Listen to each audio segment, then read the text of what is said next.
রাধে রাধে। নমস্কার বন্ধুরা, আশা করি সকলে ভালো আছেন আমাদের পরম প্রিয় সখা শ্রীকৃষ্ণের আশীর্বাদে।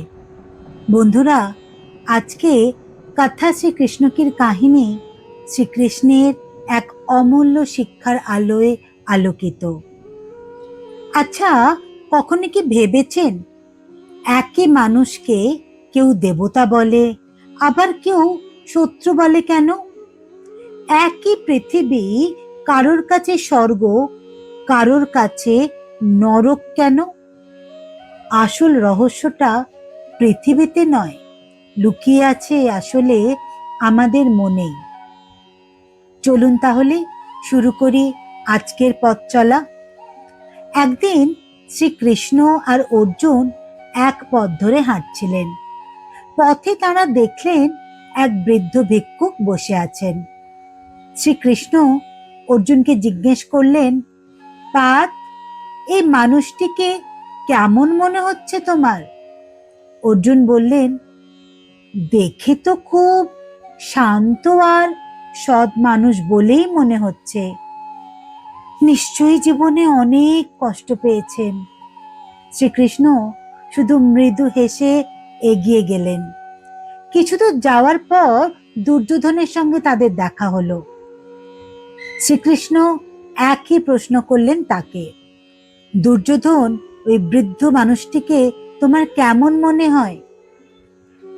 দুর্যোধন একবার তাকিয়ে বলল, ও ও নিশ্চয়ই অলস, কাজ না করে মানুষের দয়া ভিক্ষা করছে। এমন মানুষ সমাজের বোঝা। অর্জুন অবাক হয়ে শ্রীকৃষ্ণকে জিজ্ঞেস করলেন, একই মানুষকে আমরা এত আলাদাভাবে দেখলাম কেন? শ্রীকৃষ্ণ বললেন, কারণ আমরা পৃথিবীকে যেমন আছে তেমন দেখি না। আমরা পৃথিবীকে দেখি আমাদের নিজের মনের আয়নায়। তিনি একটি পুকুরের জলের দিকে ইঙ্গিত করে বললেন, যদি জলের উপর ঢেউ ওঠে তাহলে আকাশও ভাঙা ভাঙা মনে হয়, কিন্তু আকাশ কি সত্যি ভেঙে যায়? না, ভাঙে শুধু জলের প্রতিচ্ছবি। ঠিক তেমনি যার মন ঈর্ষায় ভরা, সে চারদিকে শুধু প্রতিদ্বন্দ্বী দেখে। যার মন ভয়ে ভরা, সে সর্বত্র বিপদ দেখে। আর যার মন প্রেমে ভরা, সে প্রতিটি মানুষের মধ্যেই ঈশ্বরের উপস্থিতি অনুভব করে। অর্জুন নীরবে মাথা নিচু করলেন।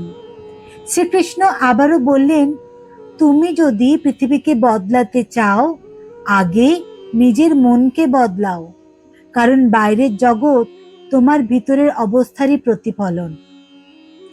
আজ আমরা প্রায়ই বলি, মানুষ খুব খারাপ হয়ে গেছে, কেউ কাউকে ভালোবাসে না, পৃথিবীটা খুব নিষ্ঠুর। কিন্তু কখনো কি আমরা নিজেদের মনকে প্রশ্ন করেছি, হয়তো পৃথিবী বদলানোর আগে আমাদের দৃষ্টিভঙ্গিটাই বদলানো দরকার? যেদিন মন শান্ত হবে, সেদিন একই পৃথিবীকে নতুন করে সুন্দর লাগবে। কারণ পৃথিবী কেমন তার চেয়েও বেশি গুরুত্বপূর্ণ হলো আমার মনের ভিতরে যে চিন্তা ভাবনাগুলো নিরন্তর চলছে, সেগুলো কেমন। বন্ধুরা, শ্রীকৃষ্ণের প্রতিটি শিক্ষা শুধু গল্প নয়, জীবন বদলে দেওয়ার পথ। তাহলে আজ এই পর্যন্তই। যদি শ্রীকৃষ্ণের এই শিক্ষা আপনার হৃদয় স্পর্শ করে থাকে, তাহলে ভিডিওটি লাইক করুন, প্রিয়জনদের সঙ্গে শেয়ার করুন এবং কথা श्री कृष्ण की चैनलটি सब्सक्राइब করুন।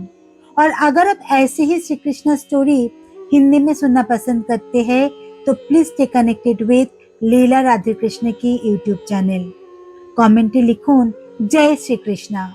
ভগবান শ্রীকৃষ্ণ আপনাদের সকলের জীবনে আলো, শক্তি ও ভালোবাসা দান করুন, এই প্রার্থনাই জানাই। সবাই ভালো থাকবেন, সুস্থ থাকবেন। নমস্কার, জয় শ্রীকৃষ্ণ।